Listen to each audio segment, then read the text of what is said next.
Hello everybody and welcome back to On Point HQ, and come join me on another strange foray into the wonderful madness that is Turnip28. So what's this video about? Well, it's a video that I wasn't really going to make. Let me explain. So what I'm talking about here is painting. Now, as with so many things in the world of Turnip28, there's no real right or wrong answers. There's no real right or wrong way of doing things. And this can definitely be applied to the painting side of things. When I've been looking at other people's work on Facebook or Instagram, it struck me that how many different techniques people use. So many different techniques that, and again, there's no right or wrong way of painting them. It's how you want to paint them. It's how you want them to look. But a couple of people have asked me, with regards to mine, what paints did I use, what colours, what techniques, etc. So I thought, well, I'll do a very basic painting video just to show you the colours that I use, the techniques, the process that I use for painting my units for Turnip28. As with many of my other painting videos, what I won't be doing is I'm not going to be sit here for an hour while you watch me paint. I don't think anybody wants to see that, and it wouldn't be entertaining in the slightest. So what I'm going to do is show you what the paints I'm using, what I'm going to paint, go away, paint it, and then show you what I've done, then move on to the next stage. I think that's a much more safer way of doing it than boring people into submission. So what am I going to be painting? So let's have a look. So in the previous video you may have seen these. So this is a stand of missile weapon armed fodder, and they are going to make up the full unit with these guys. So this is the finished base. So this is what we're going to be aiming for with these. So let's get to it. These have been already undercoated and primed. I use a brush to prime all my miniatures, and the colours that I use, I always go for brown. Brown is a good undercoat for me. I use different combinations of browns and greys, but these have just been base coated in brown. You can't go wrong with that. Next stage we're going to do is to put some colours on their clothes. So we're talking the jackets, the tunics, the breeches, the tights, if that's what you want to call them. That's what we're going to do first. They represent the biggest part of the figure, so we'll get that out of the way first. What colours am I going to use? So I always paint in Vallejo paints. So we're going to be using this. So we're going to be using Vallejo Burnt Umber, Vallejo Dark Rust, Vallejo US Dark Green, and also Vallejo Red. These are going to be using all manner of combinations and mixtures. I'm not going to be too careful. There's going to be paint everywhere. That's just the way I paint these guys. The brush I'm going to be using, it's an interesting one. It's a size 0, but it's this kind of brush. Sort of a flat brush, and this is the brush I use for painting the majority of my Turnip28 units. For stuff like the flesh and the belts and pouches, I'll be using my go-to Winsor & Newton Series 7 000, but I'll just be using the 2 brushes to paint these guys. So let's go on to the first stage. So I'm going to use those 4 paints. I'm going to get some paint on this unit, and I'm going to come back and show you what I've done. So I shall see you all in a little bit. So that is the first stage done. So let's have a look at these chaps. As you can see, I've slapped the paint all over them. They're not neat, but the colours are on there, which is the main thing. So I've used a combination of the browns, the green and the red, just mixed up various different combinations on my palette, and put it on. So like I say, at this stage I've not been neat at all. I'm all over the place, all over the hands, the arm, the weapons. When all the basic colours are on, we're going to apply quite a heavy wash to these, which will eradicate all of those mistakes. It will make them go away. So there we are. So they're the first colours down on the miniature. We've used, like I say, greens, Well, one green, one red, and a couple of browns. We've got various different hues and tones. So that is them. So what's next? So what I'm going to do next is I'm going to be painting their shoes, their belts and pouches, and also the weapons. I've got a mixture of long bows and crossbows. So to keep things simple, I'm going to be using 2 colours. So we're going to be using, again, Vallejo Dark Rust and Vallejo Beige Brown. So I'm going to use Beige Brown on the weapons and Dark Rust on their shoes and their belts and pouches. So that will be next. I'm going to go away and paint those, and I shall be back presently to show you what they look like. So I shall see you all in a little bit. So that is all the browns onto the figures. So let's have a quick look at them now. So as you can see, I've used that beige brown to paint the bows and the crossbows, and I've also used the dark rust just to paint their shoes and their belts. With the belts, I was a bit careful, so I used a smaller brush for the belts, the knives, the pouches, etc.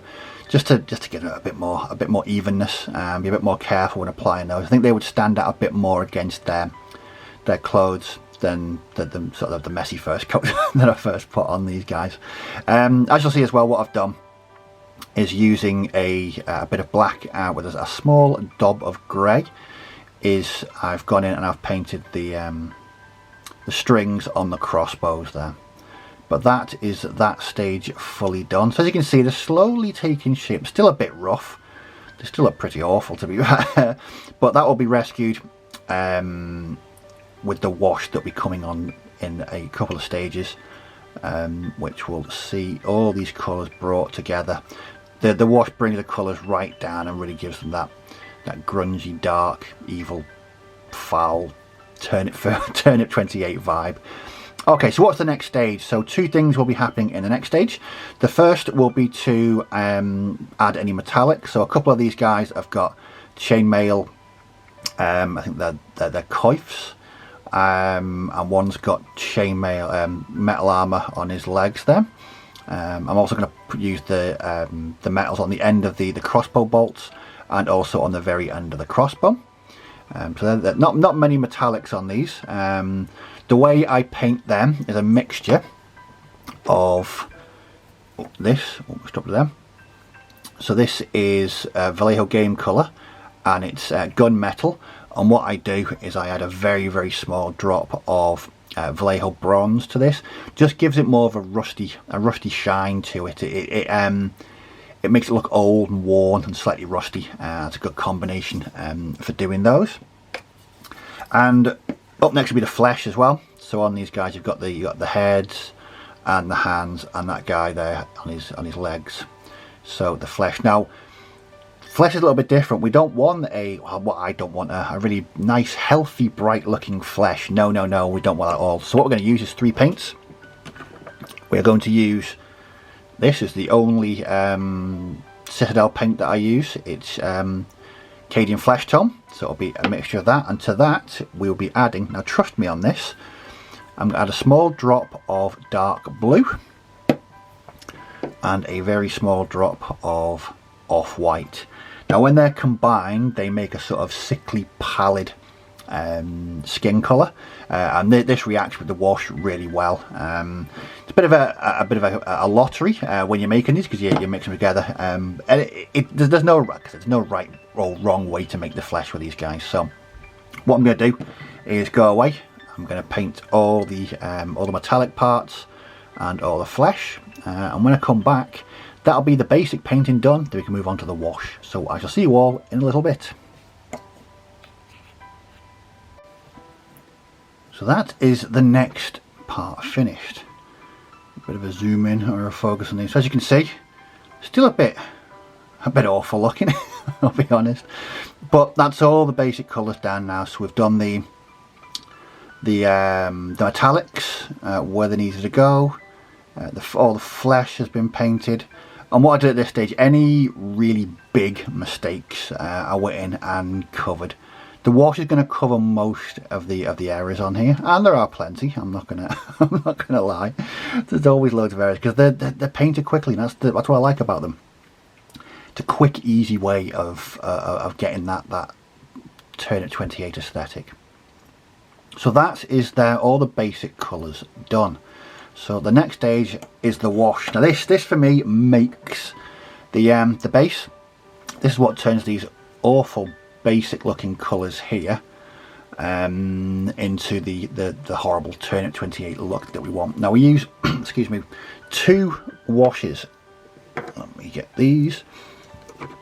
Now I mentioned before I only used 1 Citadel paint. I actually use all Citadel washes. So what I'm going to make is a wash, and it's going to be 80% Agrex Earthshade, 20% Athonian Camo Shade with a small drop of water, just to water it down ever so slightly. This will then be applied using, again, the same 0 size sort of wedge brush as I've been painting with. And it's applied to everything, every single figure, all over them. And then what we then do is wait for that to dry. Those colours will be brought right down.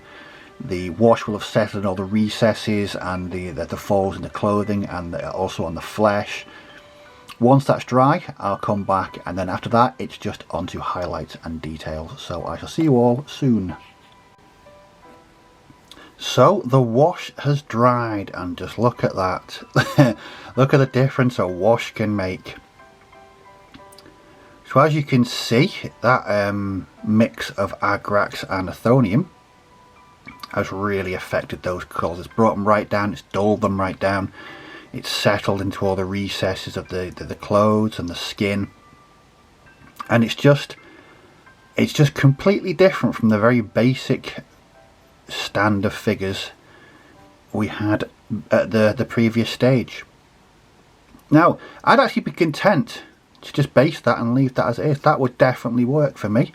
What I'm going to do for the next part is just go away and tidy up, do some highlights, add some details. We've got a bit of detail on the faces, we've got some weeping sores to, to put some detail on.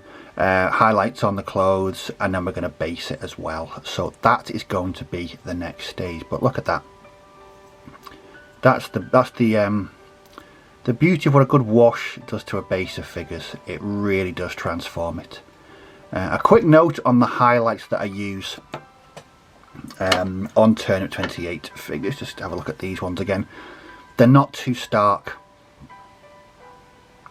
I still want to retain that drab sort of muted colour scheme that I use across all my turnip units.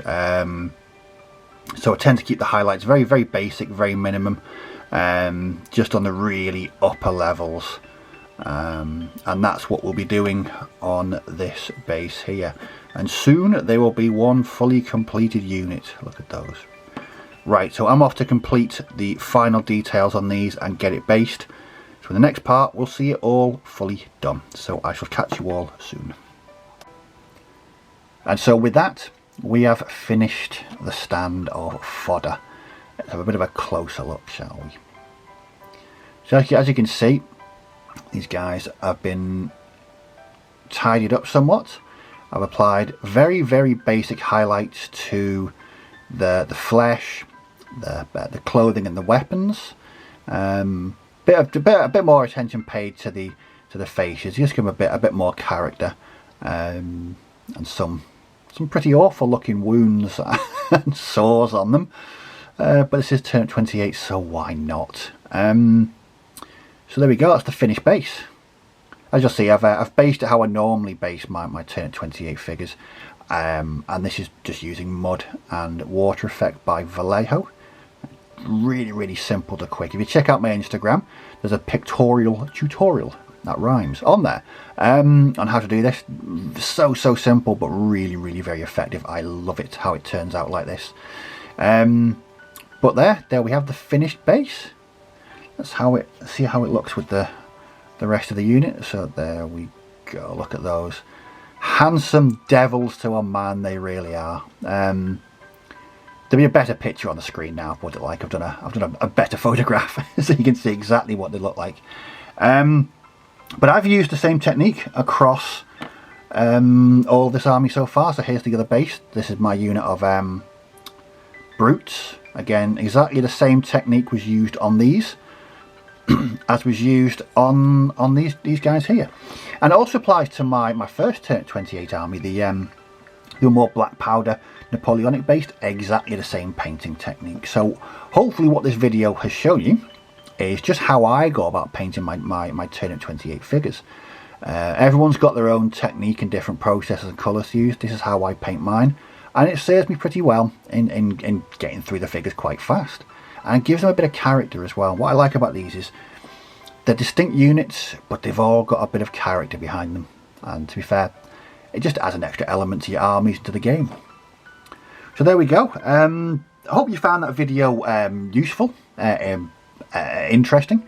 If you've got any comments or questions about this or gaming in general, just leave them down below in the comment section, and I will certainly respond to all comments and questions. But as always, thanks for watching. Do take care. May your dice roll well, and I'll catch you all in the next video. So bye bye for now.